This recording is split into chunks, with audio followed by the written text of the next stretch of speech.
I thank you. I thank you all. Look, I am so proud of the race we ran and the way we ran it. And the way we ran it. Over the 107 days of this campaign, we have been intentional about building community and building coalitions, bringing people together from every walk of life and background, united by love of country with enthusiasm and joy in our fight for America's future. And we did it with the knowledge that we all have so much more in common than what separates us. Now, I know folks are feeling and experiencing a range of emotions right now. I get it. But we accept the results of this election. Earlier today, I spoke with President-elect Trump and congratulated him on his victory. I also told him that we will help him and his team with their transition, and that we will engage in a peaceful transfer of power.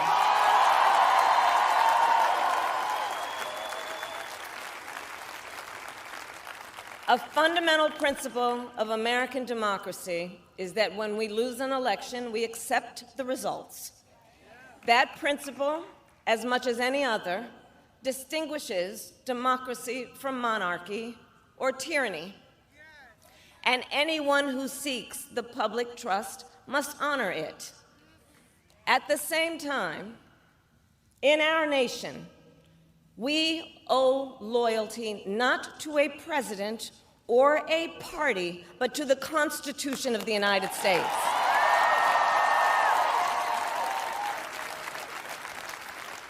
And loyalty to our conscience and to our God. My allegiance to all three is why I am here to say, while I concede this election, I do not concede the fight that fueled this campaign.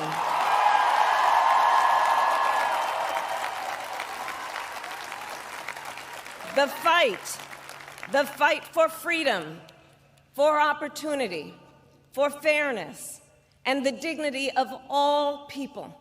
A fight for the ideals at the heart of our nation, the ideals that reflect America at our best. That is a fight I will never give up.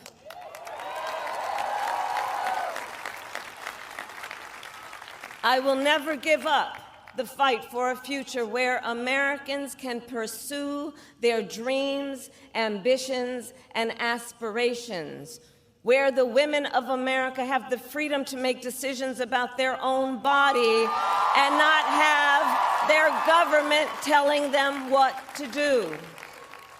We will never give up the fight to protect our schools and our streets from gun violence. And America, we will never give up the fight for our democracy, for the rule of law, for equal justice, and for the sacred idea that every one of us, no matter who we are or where we start out, has certain fundamental rights and freedoms that must be respected and upheld.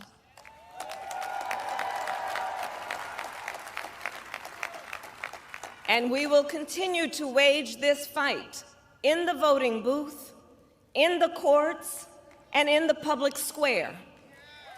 And we will also wage it in quieter ways, in how we live our lives, by treating one another with kindness and respect, by looking in the face of a stranger and seeing a neighbor, by always using our strength to lift people up, to fight for the dignity that all people deserve. The fight for our freedom will take hard work, but like I always say, we like hard work. Hard work is good work. Hard work can be joyful work. And the fight for our country is always worth it. It is always worth it.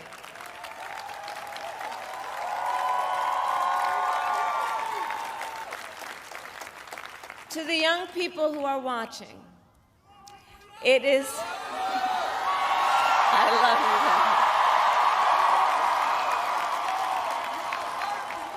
you. To the young people who are watching, it is okay to feel sad and disappointed, but please know it's going to be okay. On the campaign, I would often say, when we fight, we win. But here's the thing. Sometimes the fight takes a while. That doesn't mean we won't win. That doesn't mean we won't win. The important thing is don't ever give up. Don't ever give up. Don't ever stop trying to make the world a better place. You have power. You have power. And don't you ever listen when anyone tells you something is impossible because it has never been done before.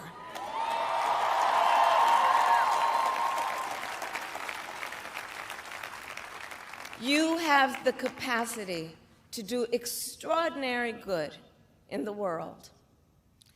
And so to everyone who is watching, do not despair. This is not a time to throw up our hands. This is a time to roll up our sleeves.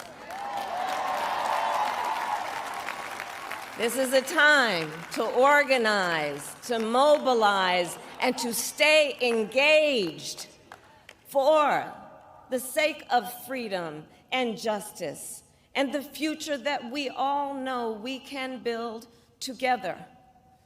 Look, many of you know I started out as a prosecutor, and throughout my career, I saw people at some of the worst times in their lives. People who had suffered great harm and great pain, and yet found within themselves the strength and the courage and the resolve to take the stand, to take a stand, to fight for justice, to fight for themselves, to fight for others. So let their courage be our inspiration. Let their determination be our charge. And I'll close with this. There's an adage an historian once called a law of history, true of every society across the ages. The adage is, only when it is dark enough can you see the stars. I know many people feel like we are entering a dark time, but for the benefit of us all, I hope that is not the case. But here's the thing, America, if it is, let us fill the sky with the light of a brilliant, brilliant billion of stars. The light of optimism, of faith, of truth, and service.